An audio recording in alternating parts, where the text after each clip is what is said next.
Okay, whenever I'm looking through a boat and I see things that need to be addressed, I like to send people a video so they have a visual. That way we're all on the same page.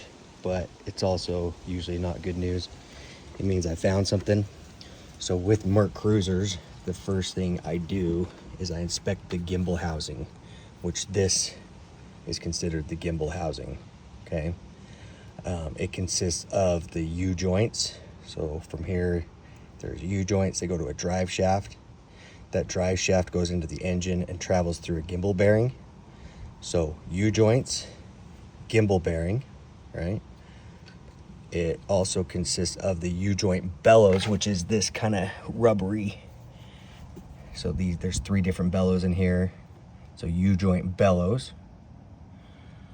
And it consists of the shift cable bellows, exhaust bellows, trim tabs. There's another sensor on the other side, and we'll talk about what these do later, but you'll see right away. So the first thing I'm inspecting for is I'm looking for this. This is exactly what I look for first thing. You'll see that's all just dry and cracked and split. So what this means is water can enter into the boat. So this bellows seals water from getting in. There's a hole about that big that the shift cable runs through. So then you add a shift cable in here. So whatever water can make it through here and is going to get into the boat. So you've probably just barely started taking on a little bit of water. It will, as soon as this rips all the way, which it's going to,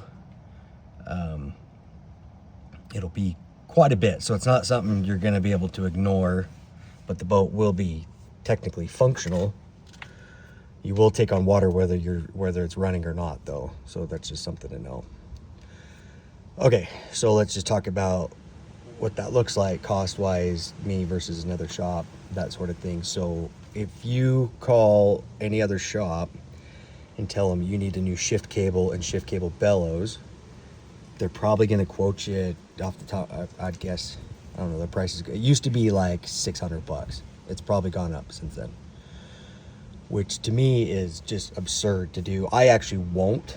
If you wanted me to fix just this, I'd tell you I'm not going to do it. Save up some money and let's just do the whole thing. Because for $1,100, which I know is a lot, but we rebuild this entire unit.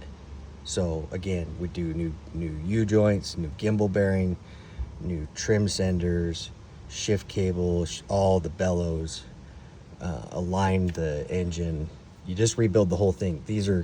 When one of these goes, the other one's shortly behind. So otherwise you're going to be paying, it's just a matter of time before the gimbal bearing goes out. And now you're another, $700-800 for just that. Each time it's another $700-800 instead of just getting it all done at once. So that's my strong opinion on it. Like I say, if you're going to be keeping the boat, this is something you're just not going to be able to get around. When people call me, say, hey, I'm looking at buying a used boat, I'll ask them if it's a Mercruiser, and if it is, this is actually what I have other videos I make like this where I'll tell people inspect the gimbal housing, because these are extremely common to go out. I don't know if I said this already or not, but it used to be this needed to be rebuilt every 10 years. Now Mercruiser suggests every 5. I'm under the opinion that we can still get 10 out of it, even longer. But one of the things that you need to do is when the boat's not being used, you got to drop your outdrive down. So lower the outdrive all the way down. That way these aren't accordioned out, because that's what happens is they kind of heat up and cool down. Sometimes they get parked in the sun, and the sun it gets exposed and it's stretched out, and these just rip just like they are right there. So if you park it with the outdrive down or store it, that'll help quite a bit. Just don't forget to raise your outdrive up before you hook it to the truck and drive off. If you're going to do that, then it's better to leave it up. Otherwise, you're going to break off your skeg when you drive down the road with your outdrive down. Let's see, I think I covered everything. I don't want to drone on too long. Just some other things while I'm here. This, you can tell that the engine's got really, really hot a couple times, which is kind of concerning. So I don't know, you know, this could have happened a long time ago. I would assume if it was overheating, you would know. But just since you said that you were new to stern drives, this being a stern drive, I'll explain real quick how they stay cool is with an impeller. So there's a little rubber impeller in here that spins. Water travels up through here, spins through that impeller, and feeds lake water up through the engine and back out. So kind of like a jet ski, but this is rubber, not metal. And so these should be replaced. I mean, if we're going by the book, every other year. It's kind of an expensive job anymore. You got to drain the fluid, the gear lube out, the drive gets split in half. You got to rebuild the impeller, put it back up, and then pressure test the drive to make sure it doesn't have any leaks. I charge $385, which is cheap compared, but I mean, it's a lot of money, I understand, but it's cheap compared to everybody else. I'm just saying it really starts to add up real quick, so, which I understand. So what I like to do is try to get people on a maintenance like plan where we're thinking ahead.